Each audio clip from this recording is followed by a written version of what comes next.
Nuklir Iran kini seakan menjadi alasan Amerika Serikat menolak melanjutkan negosiasi. Trump memilih menyiapkan serangan baru ke Iran jika negara itu masih keras kepala untuk memiliki senjata nuklir. Lantas benarkah Iran memiliki senjata nuklir yang akan mengancam sejumlah negara seperti yang disebutkan Trump? Kita bahas bersama dosen Hubungan Internasional FISIP UI, Agung Nurwijoyo, dan dosen dari International Institute for Islamic Studies di Iran, Kasem Muhammadi. Selamat petang semuanya. Selamat petang, Mbak. Ya, selamat petang. Oke, Trump kan selalu beralasan atau berdalih kalau salah satu alasan dia menyerang Iran adalah soal nuklir yang dinilai berbahaya. Kalau menurut Anda, Mas Kasim, sebagai warga negara Iran, beralasan tidak ketakutan Trump ini? Bismillahirrahmanirrahim. Saya pikir kalau masalah nuklir itu bukan masalah pertamanya Amerika Serikat. Dan kalau kita mau ketahui kenapa Amerika Serikat itu cukup berani untuk menyerang negara-negara lain, saya kira kita harus merujuk ke hakikatnya, ke intinya, identitasnya negara-negara Barat, khususnya Amerika Serikat. Mereka negara-negara Barat itu, khususnya Amerika Serikat itu, kalau wujud mereka itu berdasarkan penjajahan. Kalau dulu penjajahan itu ada penjajahan klasik, ya, mereka biasanya mempunyai kekuatan yang luar biasa dan menyerang satu negara dan menjajah sumber daya mereka dari sisi ekonomi atau dari sisi yang lainnya. Sekarang pun saya kira itu sama, tidak ada bedanya. Bukan masalah nuklir atau masalah strategis macam itu. Dan kalau mereka meyakini bahwa mereka bisa menguasai satu negara, kalau mereka bisa mengintimidasi satu negara dengan kekuatan mereka, ya pasti mereka akan melakukan itu.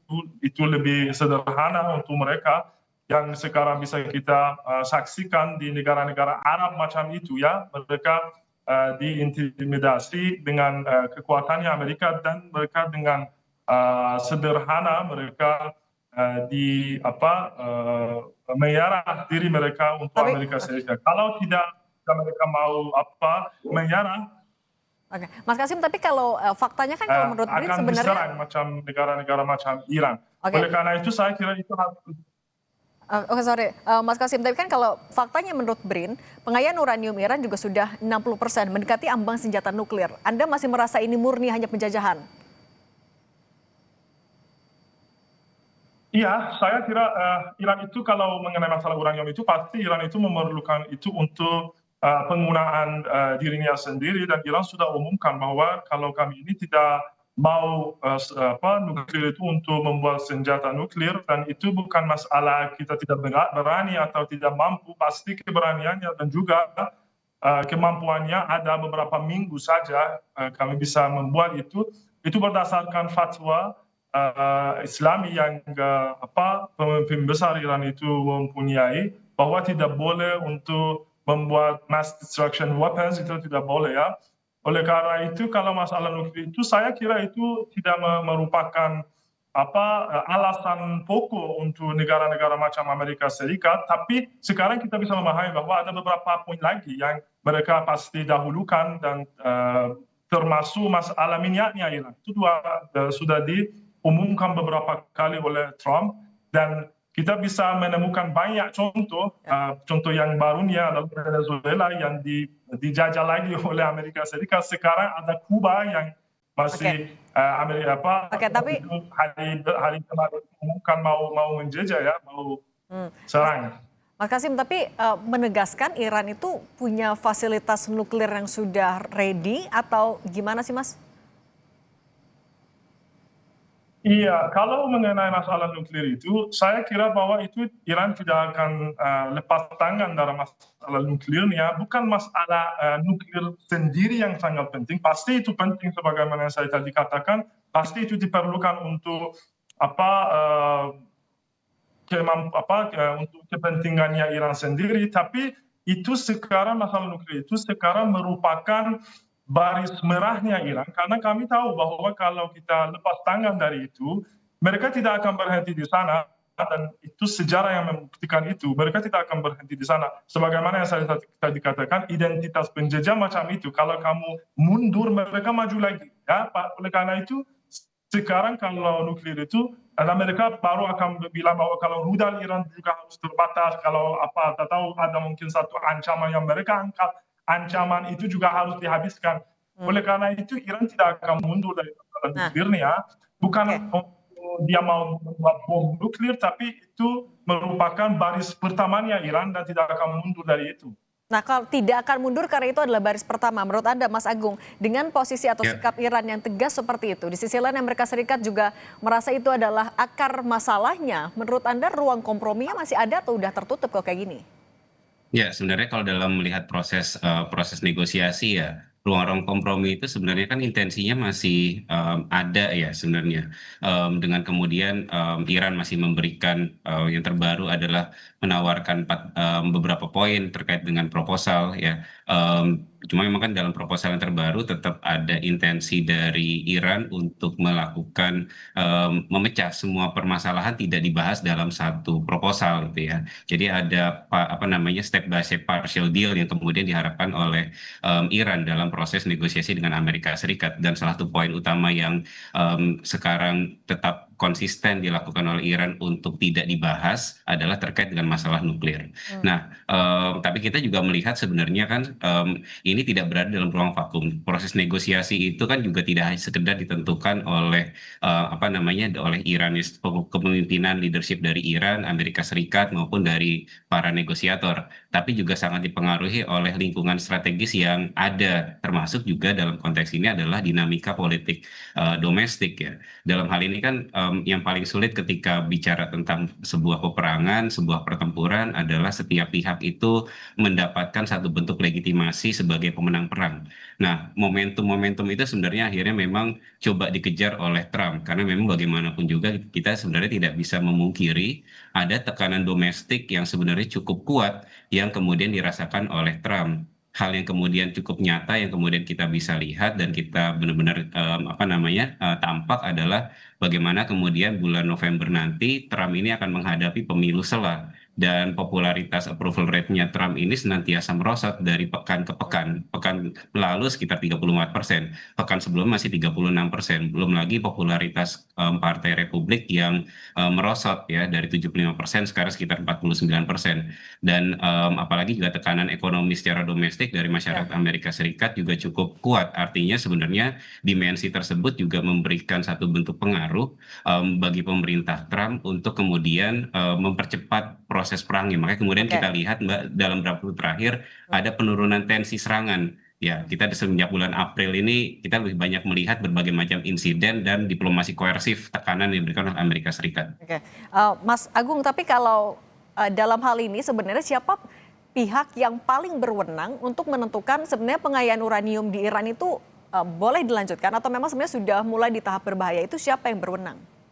Saya sebenarnya sepakat dengan kemudian tadi yang diskusi dilakukan dengan Mas Kasim ya, bahwa saya juga menangkap bahwa memang ada poin hak kedaulatan yang kemudian dimiliki oleh Iran dalam proses pengayaan uranium. Kalau kemudian tadi ada laporan yang menyebutkan bahwa proses apa namanya pengayaan uranium di Iran sudah sampai kepada tahap 60%, tapi kan ada ambang batas sebenarnya. Dan Mas Kasim juga sebagai warga Iran dan sebagai seorang peneliti di sana juga kan sangat memahami tadi rakyat Iran itu sangat menghargai keberadaan fatwa dari para pemimpin ulamanya seperti itu, ada dari supreme leadernya. Bahkan kita melihat kan bahwa tadi pernyataan Mas Kasim sangat jelas ketika bahwa tidak boleh tuh kepemilikan WMD, senjata pemusnah massal. Artinya kan sebenarnya Iran dalam tahap tersebut sangat menghargai ya ambang batas tersebut. Bahkan kalau kita melihat flashback ke dalam beberapa waktu terakhir, keinginan Iran untuk memiliki nuklir untuk tujuan damai, bukan senjata nuklir ya, nuklir untuk tujuan damai. Artinya kan nuklir untuk tujuan damai kan itu hanya untuk pengembangan energi dan segala macamnya. Ya, berbeda dengan Israel yang sebenarnya di proyek di Monas sudah memiliki senjata nuklir. Nah, dan ini hal ini sebenarnya kemudian kita lihat proses-proses dari sebelum dari 2015 ya, pembicaraan terkait dengan JCPOA itu kan juga kemudian Iran menghargai proses-proses yang ada, bahkan apa namanya mengizinkan apa namanya kelompok IAEA gitu ya sebagai lembaga yang memang berwenang untuk melakukan proses investigasi, pengawasan dan segala macam terkait dengan pengembangan nuklir itu silakan saja untuk melihat perkembangannya seperti apa. Artinya sebenarnya dari proses yang ada ada keterbukaan yang kemudian dilakukan oleh Iran. Artinya sebenarnya dengan dinamika yang ada sekarang, Mbak, kita boleh melihat bahwa titik Amerika Serikat terkait dengan Amerika Serikat menginginkan tidak entry point-nya memang nuklir, tapi sebenarnya lebih dari sekedar nuklir, ya. Artinya ada ketakutan yang besar dari Amerika Serikat kalau kemudian Iran ini memiliki satu kekuatan penting dan tetap menjadikan ancaman yang besar buat kawasan apa namanya di kawasan Timur Tengah. Nah, Dan Mas satu Agung, entry point-nya adalah menghentikan nuklir. Ya. nah, tapi kan kalau misalnya kita bicara soal nuklir, bukan Iran saja yang lagi punya nuklir gitu. Ada negara-negara lain Betul. yang sudah advance, lebih develop, misalnya ada Korea Utara. Tapi apa yang jadi alasan utama Trump untuk ya mengganggu Iran tapi Korea nggak disentuh? Nah, kalau poin core ini menarik ya Mbak ya. Karena memang ini jadi diskusi yang juga sering kali muncul ya. Mengapa Iran senantiasa terus ditekan, diberikan sanksi bahkan dari tahun 79 itu ya. Bahkan diserang terkait dengan program nuklir yang sementara Korea Utara ini cenderung yang jelas-jelas sudah punya senjata nuklir justru relatif dibiarkan gitu ya. Sebenarnya jawabannya bukan sesederhana karena Korea Utara sudah punya senjata nuklirnya dan Iran ini belum. Tapi sebenarnya ada faktor, menurut saya ada faktor strategis, ada faktor geografis, militer, ekonomi, apalagi ya, politik aliansi yang membuat kalkulasi Amerika Serikat sangat berbeda terhadap dua negara ini. Artinya kebijakan luar negeri yang dilakukan oleh satu negara terhadap negara yang lain, apalagi yang dilakukan oleh great powers, ini tidak one size fit all, jadi tidak Oke. sama antara satu dengan yang lain. Nah, Ya. dalam logika strategis Amerika Serikat sebenarnya kita bisa melihat sebenarnya saya merasa bahwa bagi negara yang sudah punya nuklir ya baik senjata maupun pengembangan uraniumnya bahkan sampai ke level senjata ya memang kecenderungan harus dihadapi dengan strateginya biasanya deterrence ya Oke. prosesnya proses penangkalan tapi Ya. kalau negara yang belum punya senjata nuklir seperti halnya Iran ini ada kecenderungan untuk ditekan dan dicegah secara koersif. Jadi bahasa sederhananya sebenarnya kecenderungannya saya melihat Washington ini melihat Iran ini sebagai pihak yang aktor yang masih bisa dihentikan. Sedangkan Korea Ya. Utara itu dianggap terlambat dicegah. Nah, itu yang logika yang kemudian mungkin saya lihat dalam proses apa namanya kebijakan yang berbeda terhadap Korea Oke. Utara dan Iran. Nah, kalau misalnya Iran kan saat ini berarti belum di tahap itu sampai memproduksi nuklir. Nah, kalau menurut Anda Mas Kasim sebenarnya akar masalahnya itu apakah jangan-jangan yang jadi ambisi atau latar belakang AS melakukan serangan adalah karena memang ada konflik antara Iran dan Israel itu yang jadi alasan utama Amerika Serikat? Mas Kasim? Saya pikir kalau masalah apa perbedaan di antara Iran dan Korea Utara itu bukan masalah nuklirnya. Ini yang saya pemahami apa secara yang sebagaimana yang saya tadi katakan kalau filosofi yang berdasarnya Amerika Serikat itu menjalankan kebijaksanaan luar negeri ya. Sebagaimana saya tadi katakan itu adalah macam penjajahan dulu ya. Sekarang ada penjajahan modern ya.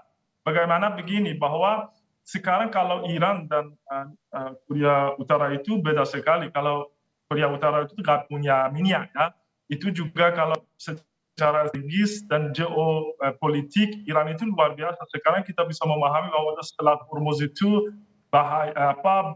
bagaimana kepentingannya atau pentingnya bagaimana Selat Hormuz itu dan Teluk Persia itu pasti tidak dipunyai Korea Utara dan juga masalah ancaman yang dianggap oleh Amerika Serikat yang bisa terlihat dari Iran terhadap Israel yang merupakan sekutu pokoknya Amerika Serikat. Dan kita tahu bahwa hampir semua 3/4 senator dan juga di presiden Amerika Serikat sangat pengaruh oleh AIPAC yang didukung Zionis Israel itu.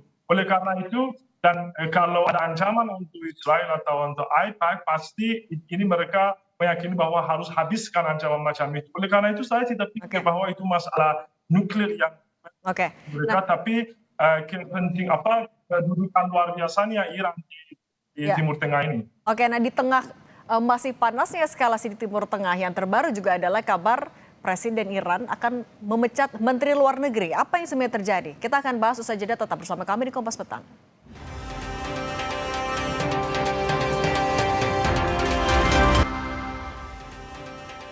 Saudara Menteri Energi dan Sumber Daya Mineral Bahlil Lahadalia mengungkapkan pasokan minyak mentah dari Rusia akan segera masuk ke Indonesia. Bahlil menjelaskan fokus utama pemerintah memastikan stok BBM di dalam negeri tersedia. Menteri SDM Bahlil Lahadalia mengungkapkan kedatangan minyak Rusia menjadi bagian dari upaya memperkuat ketahanan energi nasional. Meski demikian, detail harga dan skema pembelian tidak diungkap ke publik. Bahlil menegaskan, yang terpenting adalah ketersediaan stok BBM dalam negeri tetap terjaga. Namun Bahlil enggan menjelaskan detail harga pembelian minyak mentah dari Rusia. Ada dulu lah, dalam keadaan kondisi kayak begini, negara harus menjamin ketersediaan semua jenis BBM. Itu jauh lebih penting. Nanti kalau sudah agak stabil, kondisi geopolitiknya udah mulai membaik, baru kita pikirkan langkah berikut lagi. Ya, bagi saya yang paling penting adalah semua stok kita ada, dan untuk Rusia sebentar lagi masuk ya. Itu B2B aja, nanti kita bicarain ya. Ini saya nggak boleh ngomong terlalu mendalam gitu loh, bahaya itu.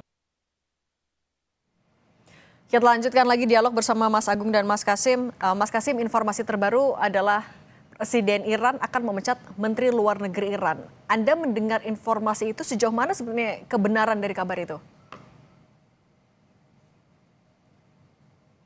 Ya, sekarang Iran itu mau memperlihatkan kepada dunia bahwa pasti prioritas Iran itu adalah masalah jalan damai. Pasti itu bukan Iran yang agresor dan bukan sikapnya Iran yang agresif, tapi dari pihak lain. Dan oleh karena itu pasti Iran sudah beberapa kali mencoba untuk memperlihatkan dunia bahwa kami ini sudah siap untuk jalan yang damai. Tapi saya kira bahwa kalau masalah perang Iran Amerika Serikat itu, saya bilang itu tidak akan diselesaikan dengan jalan yang damai. Sebagaimana yang saya tadi katakan, itu kembalinya ke akarnya negara agresor itu. Dan oleh karena itu Iran dari sisi pemerintah dan juga masyarakat, mereka sudah siapkan diri mereka untuk melanjutkan perjuangan mereka. Dan Iran meyakini bahwa sekarang kalau jaminan yang kita bisa dapat bukan atas kertas, bukan tanda tangan orang ini atau negara itu, tapi itu adalah jaminan nyata, jaminan objektif. Dan sekarang nampaknya itu merupakan dua hal. Satu, kekuatan persenjataan dan kekuatan militernya Iran. Dan mungkin lebih penting dari itu adalah Selat Hormuz. Sekarang mereka bisa paham bahwa sakit yang dunia itu sekarang mengalami itu bukan masalah itu mungkin untuk negara-negara lain, masalahnya itu turunnya harga dunia ataupun sebagian ini ya, tapi untuk Iran itu adalah masalah kewujudan yang masalah eksistensial ya. Oke, saya mau minta tanggapan juga dari Mas Agung. Mas Agung, tapi kalau kabar adanya fraksi atau perpecahan di internal Iran sendiri, sebenarnya ini memang murni karena ada perbedaan pandangan di dalam negeri, itu bagian dari dinamika dalam negeri, atau sebenarnya ada ikut campur dari intel asing?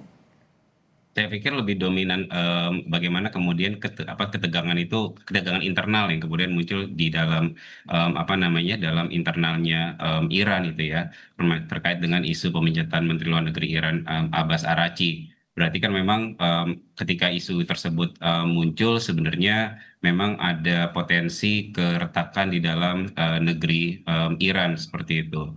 Dan tentu yang perlu nanti kemudian kita lihat memang implikasi dari pemecatan tersebut ya. Apakah kemudian akan merubah arah diplomasi Iran yang cenderung lebih agresif atau lebih akomodatif misalkan. Bahkan itu menjadi satu hal penting. Dan ini sebenarnya juga isu-isu seperti ini sebenarnya juga potensi untuk kemudian dilihat oleh Amerika Serikat ya. Bagaimana kemudian makanya kecenderungan Amerika Serikat saya melihat kecenderungannya adalah Trump ini tidak ingin buru-buru deal gitu ya dengan melihat situasi yang terjadi di Iran. Tapi Cuma Mas Agung, permasalahan tapi dengan adanya faksi di internal atau dalam negeri Iran itu berarti menjadi celah juga buat Amerika Serikat? Nah, problem besarnya adalah yang perlu juga Trump harus yang tidak boleh luput sebenarnya adalah yang dihadapi adalah hari ini adalah Iran. Iran itu bukan Venezuela dan Iran itu bukan Irak 2003 di zamannya Saddam Hussein. Artinya resiliensi yang kemudian dimiliki oleh Iran itu sangat tinggi. Bagaimana kemudian ini baru isu menurut saya bukan suatu bentuk isu yang sangat-sangat besar ya. Maksud saya adalah pergantian Menteri Luar Negeri itu bobotnya jauh lebih kecil dibandingkan dengan momentum ketika kita flashback ke bulan April kemarin ketika apa namanya maaf bulan Maret ya ketika pemimpin Iran itu gugur seorang Ali Khamenei dan proses transformasi pemerintahan dari Ali Khamenei ke Mujtaba Khamenei itu konsolidasi domestiknya kita lihat sangat kuat dan kokoh, bahkan Iran bisa bertahan 60 plus 3 hari gitu ya kalau kemudian kita menghitung dalam perang yang terjadi semenjak 28 Februari. Artinya sebenarnya kalau kemudian Trump ini tidak ingin buru-buru deal, Trump melihat celah, tapi sebenarnya proses-proses itu Iran punya kemampuan untuk membangun konsolidasi secara domestik untuk kemudian ya melakukan langkah diplomatik atau langkah-langkah berikutnya untuk